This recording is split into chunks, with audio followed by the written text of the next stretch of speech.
আজকে একটি daily blog share করব আপনাদের সাথে। আসসালামু আলাইকুম, আমি রিদিতা ফ্রম রিদিতাস লাইফস্টাইল। আশা করি আপনারা সবাই ভালো আছেন। ওয়েলকাম করছি নতুন একটি ভিডিও। সকাল থেকে উঠে সব কিছু শুরু করতে হবে। প্রথমে এখানে সকালে নাস্তা করে নিয়েছি, আর পুরো দিন আমার কোনো ভিডিওর ক্লিপ নেওয়া হয় নাই, কারণ আমি একটু ব্যস্ত ছিলাম আর আমার মনেও ছিল না যে আমি আজকে ডেইলি ব্লগ করতেছি।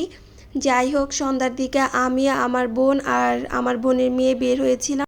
কিছু কাজ ছিল, আমাদের কিছু কেনাকাটা বাকি আছে, যেহেতু আমি বাড়িতে যাব, সো এর জন্যই মূলত বের হওয়া। আর এই যে এখানে তাফকে দেখতেছেন, ও সব সময় যেই বাইরে যাক না কেন ওদের সাথে যাবে। প্রথমে এখানে আমরা ফার্মেসিতে যাই, কিছু ওষুধ কিনে নিয়েছি, এরপর চলে আসি মাছ বাজারে।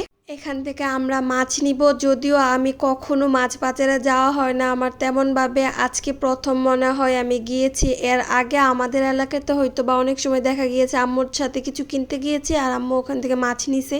কখনো এই উদ্দেশ্য করে যাওয়া হয় নাই যে আজকে আমরা মাছ কিনতে যাব, এই জন্য বাজারে যাচ্ছি। এখানে আমরা এটা কি মাছ যিনি, রুই নাকি কাতলা আমি জানি না। এই মাছটা এখান থেকে মনে হয় দুইটা নাকি একটা জেনে নিছি, একটাই মনে হয়, আমার মনে নাই, ভিডিও দেখলে বলতে পারবো যেহেতু অনেক আগের ভিডিও। প্রথমে ভেবেছিল হয়তো বা মাছ কাটিয়ে নিবে না, পরবর্তীতে বলতেছে রাত হয়ে গেছে, এখন বাসা গিয়ে কাটানো পসিবল না, সো মাছ কাটাই নিচ্ছে। আর এদিকে দেখেন আমি এটার দিক কতক্ষণ তাকিয়েছিলাম, কি যেন একটা বুড়বুড় করতেছিল।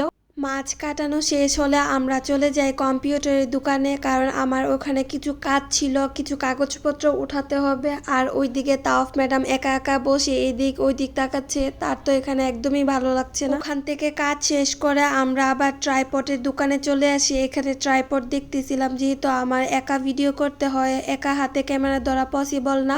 আর আমি এখান থেকে ট্রাইপড কিনি নাই, কারণ আমার পছন্দ হয় না। এরপরে এখান থেকে আমরা বাখরকানি কিনে নিয়েছি আর গিয়েছিলাম আইসক্রিম কেনার জন্য। আইসক্রিম কিনতে গিয়ে তাওয়াফের আরো কিছু জিনিস পছন্দ হয়ে যায়, তাই আপু দেখাচ্ছিল কি নিবে ও, আর ওখান থেকে সবকিছু কেনাকাটা হয়ে গেলে আমরা বের হয়ে যাই। এখন বাসায় চলে যাব। গেটের ভিতর ঢুকতে না ঢুকতে এই পুচকো সোনাটা এখানে আসে, আর এটা কিন্তু খুবই ভালো একটা বিড়াল, একদম চুপচাপ থাকে। বাসায় এসে আমরা সবাই আবার আম কেটে নিয়েছি, আম্মু বাড়ির থেকে আম পাঠাইছিল, আর এই আমগুলো কিন্তু খুবই খুবই মিষ্টি।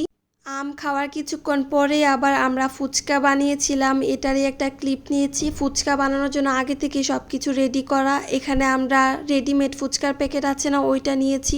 আজকের ভিডিও এখানেই শেষ করছি, দেখা হচ্ছে নেক্সট কোনো ভিডিওতে। আল্লাহ হাফেজ।